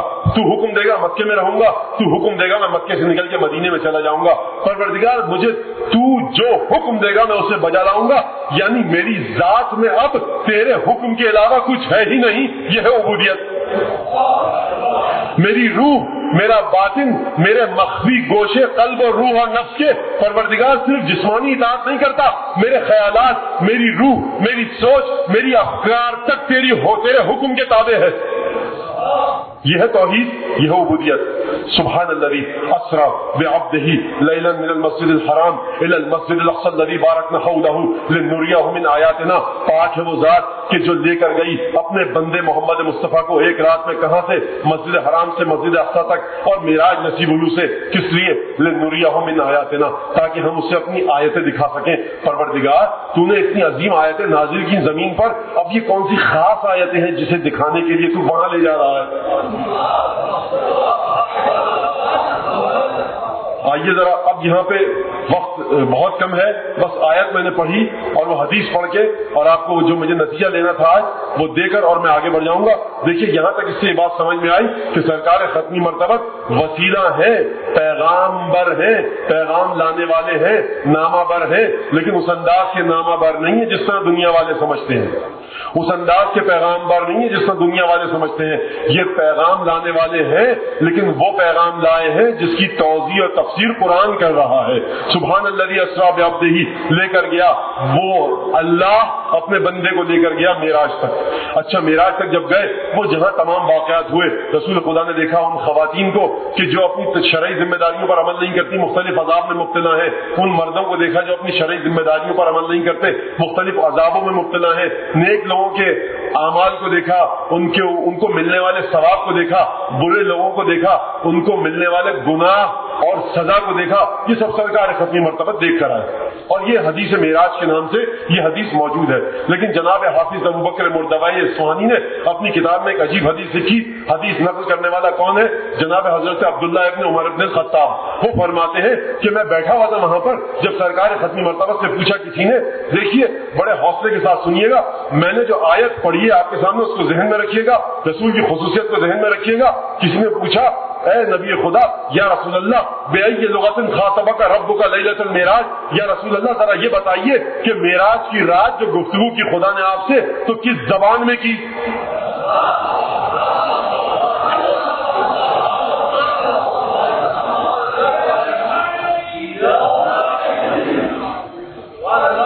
کس زبان میں کی؟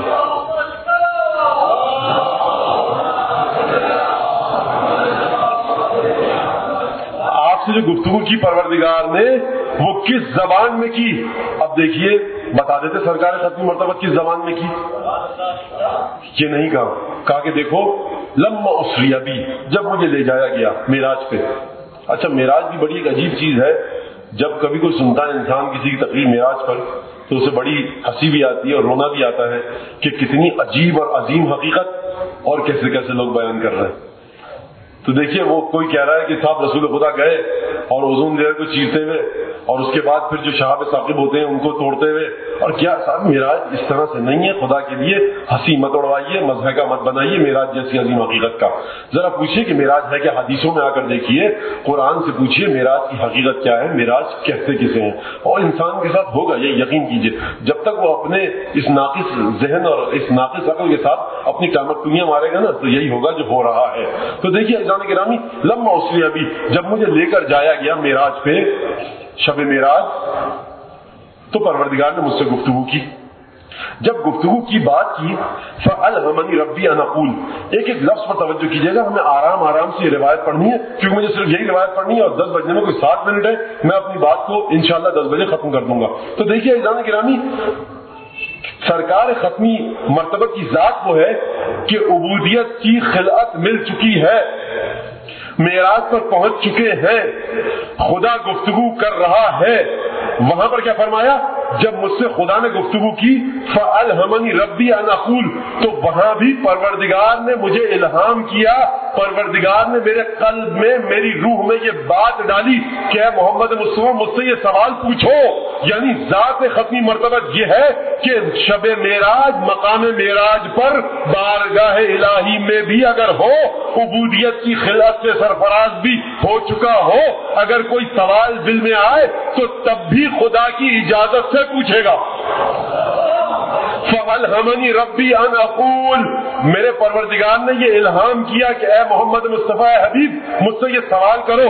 جب اجازت ملی تو میں نے سوال کیا، اے پروردگار أَنْتَ تُخَاطِبُنِي أَمْ عَلِيٌّ يُخَاطِبُنِي، پروردگار یہ تو مجھ سے گفتگو کر رہا ہے یا علی کی آواز ہے؟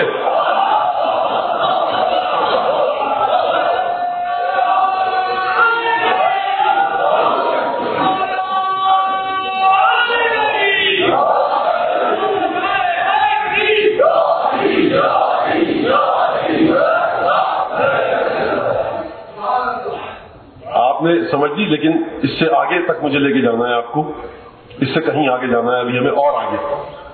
تو میں نے پوچھا انت تخاطبنی ام علی یخاطبنی، نہ رسول نے اتنی آسانی سے جواب دیا پوچھنے والے کے سوال کا، نہ جب رسول نے خدا سے پوچھا تو خدا نے بھی اتنی آسانی سے جواب نہیں دیا. فرمایا خدا نے یا احمد انی لست کاشیائن، اے احمد دیکھ میں عام چیزوں کی طرح نہیں ہوں، ولا اوصف بالشبہات، میری تشبیہ نہیں کی جا سکتی. یہ جو میں گفتگو کر رہا ہوں نا، یہ نہ سمجھنا کہ میں زبان سے کر رہا ہوں، یہ نہ سمجھنا کہ میں اپنی کسی عضو کی مدد سے کر رہا ہوں، لیکن مسئلہ یہ ہے یہ جو تو سمجھا ہے نا محمد مصطفیٰ اے ہمارے حبیب، یہ جو تو سمجھا ہے نا کہ تجھ سے کون گفتگو کر رہا ہے، یہ علی بات کر رہا ہے یا میں بات کر رہا ہوں، تو سن اے محمد مصطفیٰ اے میرے حبیب، میں نے تیرے قلب پر نظر ڈالی. مقام معراج ہے، یہ مقام عبودیت محمد مصطفیٰ ہے. علی کا لہجہ دنیاوی چیز ہے، محمد مصطفیٰ معراج پر ہیں، توحید کے اعلیٰ ترین مرتبے پر ہیں، لیکن علی کا لہجہ، علی کی زبان، علی کی گفتگو، علی کا طرز تخاطب، علی کے تیور، علی کا لب و لہجہ یہ دنیاوی چیز ہے. وہ آسمانوں کی بلندی ہے، وہ عرش سے بھی کہیں آگے کی بات ہے، وہ خدا کی بارگاہ ہے. یہاں پر خدا لہجہ علی میں گفتگو فرما رہا ہے.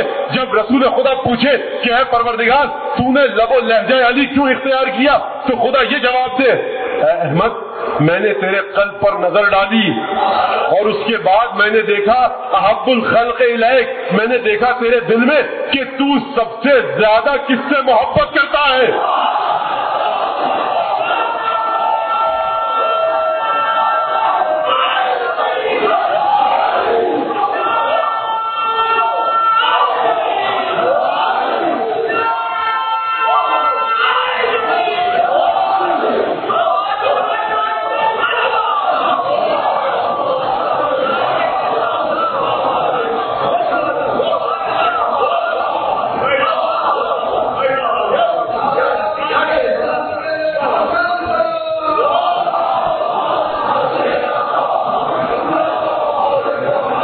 میں نے تیرے قلب پر نظر ڈالی تو میں نے دیکھا کہ تیرے دل میں سب سے زیادہ کس کی محبت ہے، تو میں نے دیکھا کہ تیرے دل میں سب سے زیادہ علی کی محبت ہے. یہاں تک آپ نے بات سن لی اور آپ سمجھ گئے، لیکن بات یہاں ختم نہیں ہوئی.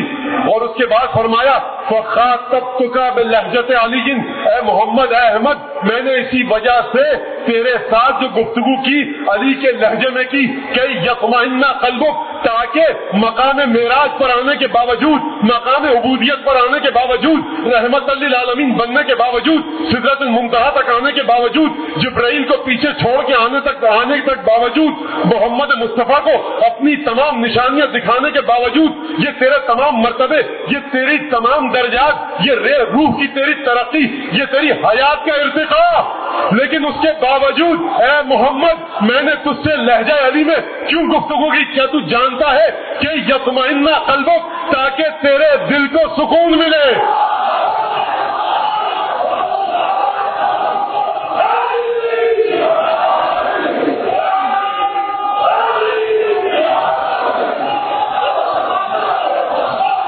علی کی محبت بھائی علی کی محبت غیر اللہ کی محبت ہے یا نہیں؟ سوال کا جواب دیجئے. علی خدا ہے یا خدا سے ہٹ کے ہے؟ علی خدا کا بندہ ہے, علی خدا کی مخلوق ہے, علی خدا کا وہ بندہ ہے جس نے بندگی کے بڑے عظیم مرتبے طے کیے. علی خدا کا بندہ ہے, علی خدا کی مخلوق ہے. جو خدا علی کو خدا کہے اسے علی پسند نہیں کریں گے, اس کے عقیدے کو مولا علی قبول نہیں کریں گے. لیکن عجیب مرحلہ توحید ہے جو غیر اللہ کی محبت کے ساتھ طے ہو رہا ہے.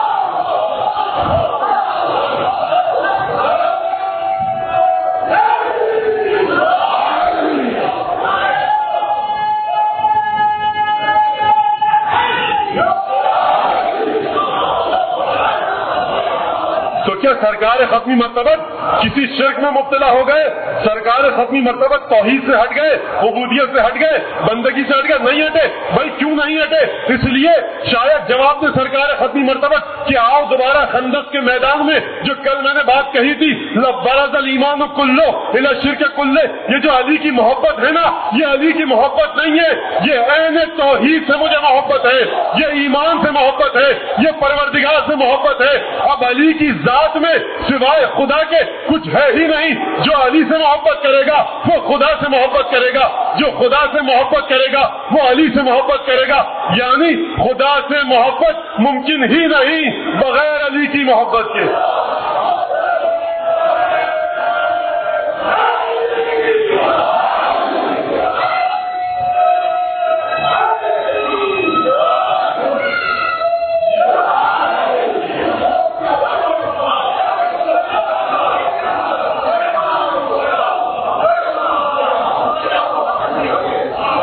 عزیزان گرامی دیکھیے, یہ بڑا ایک مسئلہ ہے کہ صاحب غیر اللہ کی محبت, غیر اللہ کی محبت, غیر اللہ کی محبت.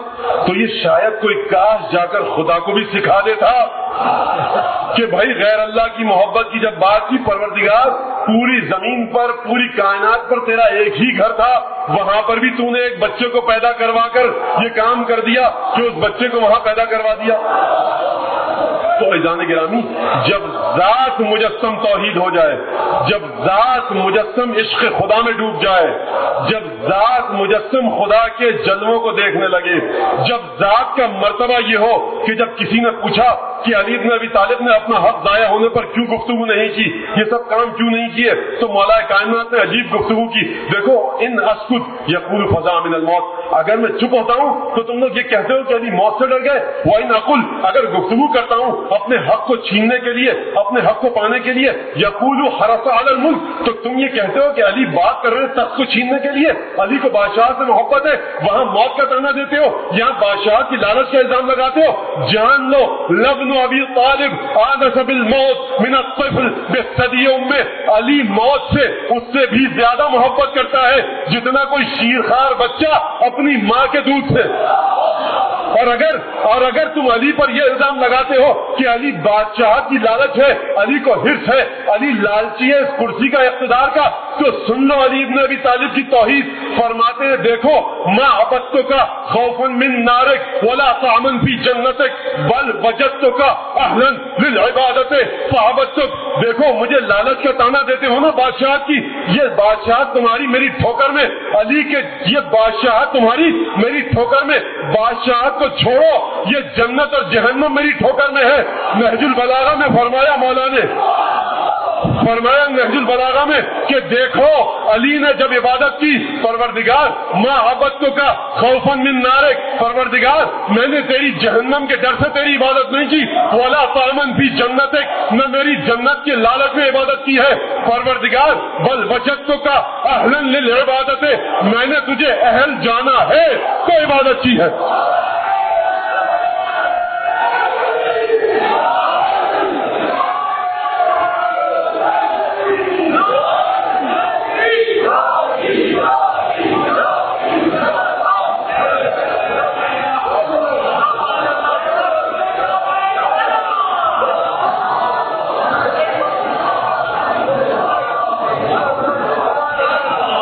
دنیاوی بادشاہ کی کیا بات کرتے ہیں آپ, دنیاوی بادشاہ کی کیا بات کرتے ہیں. حضور 10:02 ہو چکے ہیں, مجھے ایک چھوٹی سی جملہ بتائیں دیے, مسائل کی طرف آتا ہوں. میں بہت شرمندہ ہوں, یقین کیجیے گفتگو کسی طرح سمٹتی نہیں ہے. ہر ممکن کوشش کرتا ہوں میں کہ گفتگو سمٹ جائے, اور نہیں بہرحال بعض آپ نے فون کر کے کہا کہ آپ 5 منٹ پہلے ختم کر دیجیے، بہتر ہے کہ 10:10 میں ختم کریں. تو دیکھیے عزیزان گرامی بڑی مہربانی، مولا آپ سب کو سلامت رکھے. تو دیکھیے نگاہ علی بن ابی طالب کیا ہے. فرمایا تم عقیل کے بچوں کی بات کی کہ عقیل کے بچوں کو میں دیکھ رہا تھا، قدم دقا شعث غبر کہ عقیل کے بچوں کے چہروں سے رنگ اڑ چکے تھے، بالوں میں مٹی تھی. عقیل نے آ کر مجھ سے کہا کہ تھوڑا سا گندم دے دو مجھے چاہیے. تو میں نے عقیل کو بھی نہیں دیا گندم بیت المال کا، یہ علی بن ابی طالب ہے. اور کہنے لگے کہ اس سے زیادہ فعاج من ذالک طارق ترقنا، اور یہ تو میرا بھائی تاقی گندم مانگنے آیا تھا، بھوک سے مر رہے تھے، بلبلا رہے تھے اس کے بچے. عزیزان گرامی یہ ہے علی بن ابی طالب. ہم جو علی بن ابی طالب کے گن گاتے ہیں نا، پتہ نہیں کہ اگر اس وقت کوفے میں ہوتے تو ہم علی کے دوستوں کی فہرست میں ہوتے یا دشمنوں کی. بڑا سخت ہے علی کی شجاعت کے، سخاوت کے، عدالت کے قصے پڑھ کر گنگانا اور ہے، اس عدالت کا سامنا کرنا اور ہے. تو دعا یہ کیجئے کہ امیر المومنین کی عدالت کو ہم سمجھ سکیں اور اس عدالت کو اپنی زندگیوں میں اتار سکیں. یہ دعا کیجئے، ورنہ قصے سن کر صاحب واہ واہ کر دینا، نعرہ حاضری لگا لینا بہت آسان ہے، بہت آسان ہے. کیونکہ میں نے دیکھا کہ بہت ماشاءاللہ سے آپ لوگ یہاں پر نعرے اور سلوات کی آوازیں بلند ہو رہی، تو یہ اس بات کی یاد دہانی ضروری تھی. معمولی شخصیت نہیں ہے علی بن ابی طالب، بڑے بڑے رنجیدہ ہو کر چلے گئے اور بڑے بڑے حقیر اور مفلس آدمی علی کے گرویدہ ہو گئے. وہ آج من ذالک طارق ترقنا، اور یہ تو میرا بھائی عقیل کا بیچارہ گندم مانگنے آیا تھا مٹھی بھر، کچھ ذرا سا وظیفے کی زیادتی چاہتا تھا، میں نے اسے نہیں دیا. لیکن میرے اس رویے کو جانتے ہو، اس سے زیادہ بڑھ کر تعجب مجھے اس پہ ہے کہ آنے والا آیا وہ جا بملفوف، اور لے کر آیا کیا، ایک حلوہ لے کر آیا، فی وعائہا، ایک برتن میں لپیٹ کر ایک حلوے کو لے کر آیا کہ شنعتھا. جب میں نے اس حلوے کو دیکھا، نہج البلاغہ کے جملے ہیں، تو مجھے بڑی گھن آئی. کیا مطلب، مولا کھانے کی چیزوں کی توہین کر رہے؟ نہیں، حلوہ میرے اور آپ کے لیے وہ حلوہ ہے. علی حلوے کی حقیقت کو جانتے ہیں کہ یہ کس گھناؤنی نیت کے ساتھ بنایا گیا ہے. شنعتھا کأنما عجنت بریق حیۃ او قیئھا. بس یہ مولا کے جملے ہیں تو سننا پڑے گا آپ کو. اب میں کیا کروں، گویا اس حلوے کو گوندا گیا تھا کسی اژدہے کی رال کے ساتھ یا کسی سانپ کی قے کے ساتھ. دیکھ رہے ہیں علی بن ابی طالب رشوت، وہ بھی علی کے لیے. تو دیکھیے عزیزان گرامی کیا کہا خدا نے کہ جہنم وہی تفضیل کافرین، جہنم نے کافروں کا احاطہ کیا ہوا ہے، اس وقت بھی کافروں کا احاطہ کیا ہوا ہے. الذین یاکلون اموال الیتیم ظلما انما یاکلون فی بطونہم نارا. جو یتیموں کا مال نوچ نوچ کر کھائیں، خدا فرما رہا ہے وہ اپنے پیٹوں میں آگ بھر رہے ہیں. ابھی آگ بھر رہے ہیں، قیامت میں نہیں، ابھی آگ بھر رہے ہیں. اگر تمہاری نگاہ علی جیسی ہو جائے گی تو تم وہ آگ اس وقت دیکھ سکتے ہو. یہ وہی نگاہیں علی کی کہ جو بصارت رسول کی، وہی علی کی بصیرت، جو سماعت علی کی وہی رسول کی سماعت. یعنی علی دیکھ رہے ہیں کہ حلوے کی حقیقت کیا ہے. کانما عجنت بریق حیۃ او قیئھا، اس حلوے کو گوندا گیا تھا کسی سانپ کی قے سے یا اس کی رال سے. اللہ اکبر، اللہ اکبر. یہ دیکھیے آپ گفتگو مولا کی. میں نے پوچھا کیا ہے، اصلۃ ام ہدیۃ ام صدقۃ، یہ کیا ہے، صدقہ ہے تو حرام ہے ہم پر، ہم نہیں لے سکتے اہل بیت. کہا کہ مولا نہیں، یہ عطیہ ہدیہ ہے. بہرحال آپ گورنر ہیں، بادشاہ ہیں، خلیفہ ہیں، تو کوئی اور طریقہ تو نہیں ہو سکتا، اسی وسیلے سے تعلق بڑھایا جائے. یہ میرا الفاظ ہے. تو مولا نے کہا عجیب جملہ، حبلت کل حبول، رونے والیاں تیرے غم میں بیٹھ کر روئیں، تجھے موت آئے. عن دین اللہ تاتینی لتخادعنی، تو ہدیہ کہہ کر آ رہا ہے مجھے دینے کے لیے کہ ہدیہ کا اسلام میں بڑا ثواب ہے، اسلام کے ذریعے سے مجھے دھوکہ دینا چاہتا ہے، وہ بھی علی بن ابی طالب کو. عن دین اللہ تاتینی لتخادعنی، علی کو دین خدا کے راستے سے دھوکہ دینا چاہتا ہے. اب مختبط انت ام ذو جنت ام تہجر، کیا دیوانہ ہے تو، خبط الحواس ہے، یہ ہذیان بک رہا ہے. یہ کون ہے علی، رحمت للعالمین کی رحمت کا وارث ہے. لیکن جب رشوت کی پیشکش کی گئی تو کیا الفاظ استعمال کیے مولا نے دیکھ لیجئے. تو علی ابن ابی طالب وہی خدا کا سا مزاج ہے. علی کا بھی رحمت کے مقام پر رحمت، غضب کے مقام پر غضب. ہذیان بک رہا ہے کیا تو، یہ خبط الحواس ہے. یہ دیوانہ ہے. واللہ لا اوصیک الاقالیم السبع بما تحت افلاکها الا ان اعصی اللہ. دیکھو اگر مجھے ساتوں آسمان اور زمین دے دیے جائیں اور ان کے آسمانوں کے نیچے جو جو چیزیں دے دیے جائیں اور مجھ سے کہا جائے انا اعصی اللہ, اور مجھ سے کہا جائے کہ تم خدا کی نافرمانی کرو. کس میں نافرمانی کرو؟ گندم کے دانے کا چھلکا جو چونٹی کے منہ میں ہے اسے چھین لو, تو میں یہ نہیں کروں گا. یا وہ ٹڈی یا وہ ٹڈا کہ جس کے منہ میں ایک پتا ہے اور اس پتے کو وہ چبا چکی ہے, تمہاری دنیا علی کی نظر میں اس سے بھی زیادہ حقیر ہے, یا بکری کی ناک سے نکلنے والے پانی سے بھی زیادہ حقیر ہے. یہ علی بن ابی طالب ہیں, یہ علی بن ابی طالب ہیں. کأنما عجنت بریق حیۃ او قیہا. اب دیکھیے جو حرام کھائے علی ابن ابی طالب کی نگاہ میں وہ سانپ کی رال سے گندا ہوا آٹا کھا رہا ہے, حلوہ کھا رہا ہے, سانپ کی قے کھا رہا ہے, وہ کھانا نہیں کھا رہا. یہ معیار ہے. عقیل کہ بچوں نے مانگا نہیں دیا, تو اسی ماحول میں پلا بڑا ہے یہ خاندان. اور عزیزان گرامی دیکھیے کربلا ارتقاء حیات کا نام ہے. آج تک کربلا لوگوں کو دین سکھا رہی ہے یا نہیں ہے؟ اچھا اس ارتقاء حیات میں عجیب مرحلہ یہ ہے کہ آپ کسی عمر والوں کو پیچھے نہیں پائیں گے. یہاں بچے بھی ملیں گے, بچیاں بھی ملیں گی, بوڑھے بھی ملیں گے, جوان بھی ملیں گے. اگر بچوں کو آپ سمجھانا چاہیں کہ یہ کیا ہو رہا ہے تو آن محمد کا تذکرہ کیجیے. بچیوں کو سمجھانا چاہیں تو سکینہ کا تذکرہ کیجیے. اگر آپ دشمنان اہل بیت کی وضاحت کرنا چاہیں کہ وہ کیسے تھے تو سکینہ سے کے کانوں سے نکلنے والے خون کا تذکرہ کیجیے. بس عزیزان گرامی آپ نے گریہ کیا, آپ کا اجر انشاءاللہ جناب سیدہ دیں. آپ میں سے ایک ایک شخص یہاں موجود ہے, دعا ہے کہ ان مجالس کا, اس ذکر کا, ان آنسوؤں کا ثواب آپ کے مرحومین و مرحومات کو پہنچے, آپ کے والدین کو پہنچے. ایک ایک کر کے جب اعزاء اقربا چلے گئے, رشتہ دار چلے گئے, تو اب یہ میں اپنے الفاظ میں بیان کر رہا ہوں کیونکہ وقت بہت کم رہ گیا ہے. ایک دفعہ نگاہ سید الشہداء نے یہ دیکھا ہوگا کہ دو بچے سامنے کھڑے ہیں. بھائی تم کس لیے آئے ہو؟ یہ بچے کس لیے آئے ہیں؟ بھائی ہمیں بھی جان فدا کرنی ہے. کون ہیں یہ بچے؟ حسین کو مامو جان کہہ کر مخاطب کرتے ہیں.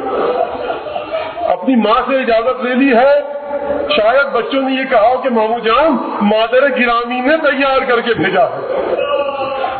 ان بچوں کی قربانی کی ضرورت کیا ہے؟ بھائی یہ بچے بڑے اہم ہیں. ان بچوں میں جعفر طیار کا خون بھی شامل ہے, ان بچوں میں علی مرتضیٰ کا خون بھی شامل ہے. یعنی ان بچوں کی موجودگی بتلا رہی ہے کہ جناب جعفر طیار اگر ہوتے کربلا میں تو کیا کرتے, حضرت عبداللہ جعفر طیار ہوتے تو وہ کیا کرتے.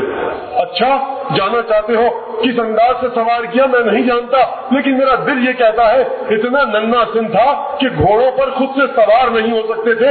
یقیناً عباس کو حکم دیا ہوگا کہ لگامیں پکڑو, راستے پکڑو, اور اس کے بعد بٹھایا گیا بچوں کو.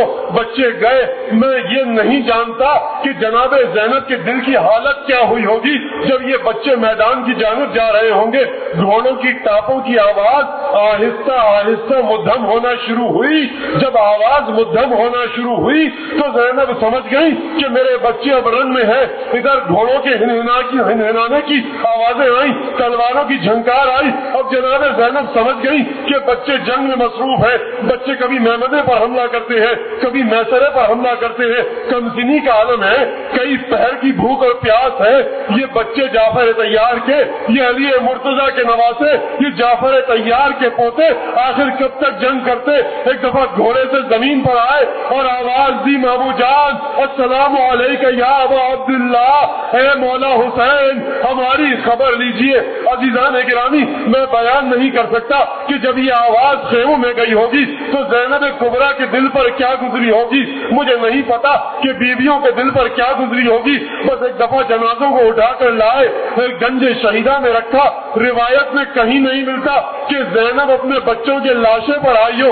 اللہ اکبر, جسے خدا کی راہ میں دے دیا اب اس کے پاس میں آؤں گی. بس آپ نے گریہ کیا. بس دو جملے اور سن لیجئے عزیزان گرامی. عاشور کا دن گزرا, شام غریباں آئی, خیموں میں آگ لگی.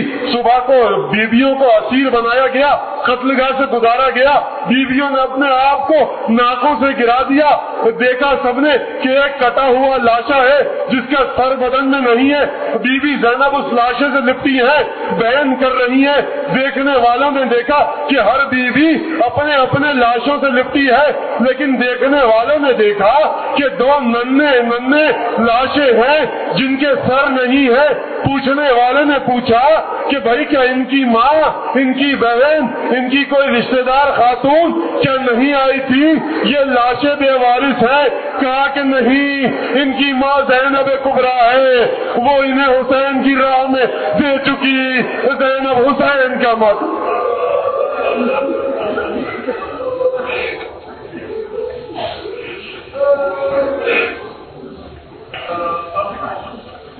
ألا لعنة الله على القوم الظالمين وسيعلم الذين ظلموا أيهم ينقلبون. اللهم كل وليك الحجة بن الحسن صلواتك عليه وعلى آبائه في هذه الساعة وفي كل ساعة وليا وحافظا وقائدا وناصرا ودليلا وعينا حتى تسكنه أرضك طوعا وتمتعه فيها طويلا. اللهم بحق محمد وآل محمد صل على محمد وعلى محمد وعجل فرجهم وأهلك عدوهم من الجن والإنس من الأولين والآخرين، واكفنا ما همنا وارزقنا العافية ووسع رزقنا وطول عمرنا مع الصحة والسلامة في الجسم والروح.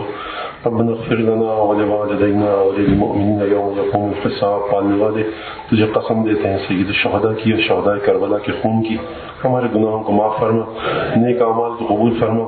پروردگار ہم سب کی نسلوں میں قیامت تک کے لیے سید الشہداء کے ماننے والوں کو پیدا کرتے رہنا۔ پروردگار جو مومن مومنات یہاں اور جہاں دیگر مقامات پر بھی عزاداری میں مشغول و مصروف ہیں، اگر ان کی کوئی حاجت ہے، تنگ دست ہے، نادار ہیں، قرضدار ہیں، بے اولاد ہیں، بے روزگار ہیں، پروردگار حسین ابن علی کی آبرو کے صدقے میں ان کی حاجتوں کو پورا فرما۔ پروردگار جو مومن مومنات جہاں جہاں بھی جو زیارات پہ نکلے ہوئے ہیں، جو مقامات مقدسہ پر ہیں، پروردگار جو عزاداری میں مشغول و مصروف ہیں، ان تمام مومن مومنات کی جان مال عزت و آبرو کی حفاظت فرما۔ پروردگار تجھے قسم دیتے ہیں سید الشہداء کی کہ جو مملکت خداداد پاکستان کے خلاف سازشوں میں مصروف ہیں، جلد از جلد ان کی سازشوں کا رخ ان کی جانب موڑ دے۔ پروردگار مملکت خداداد پاکستان کی حفاظت فرما، اسے ترقی عطا فرما۔ پروردگار ہم سب کو امام زمانہ کے انصار و اعوان میں شامل فرما۔ جن لوگوں نے مومن مومنات نے دعا کی درخواست کی، پروردگار بحق حسین ابن علی اس مومنہ اور مومن کی حاجتوں کو پورا فرما۔ پروردگار بحق امیر المومنین، بحق حسین ابن علی، بحق شہداء کربلا ہم سب کو امام زمانہ کے انصار و اعوان میں شامل فرما۔ پروردگار ہمارے زمانے کے امام کے ظہور میں تعجیل فرما اور ہم سب کو ان کے لشکر میں شمولیت اور شامل ہونے کی توفیق عطا فرما۔ بر محمد و آل محمد صلوات اللہ میں شمولیت اور شامل ہونے کی توفیق عطا فرما۔ بر محمد و آل محمد صلوات اللہ میں شمولیت اور شامل ہونے کی توفیق عطا فرما۔ بر محمد و آل محمد صلوات اللہ میں شمولیت اور شامل ہونے کی توفیق عطا فرما۔ بر محمد و آل محمد صلوات اللہ میں شمولیت اور شامل ہونے کی توفیق عطا فرما۔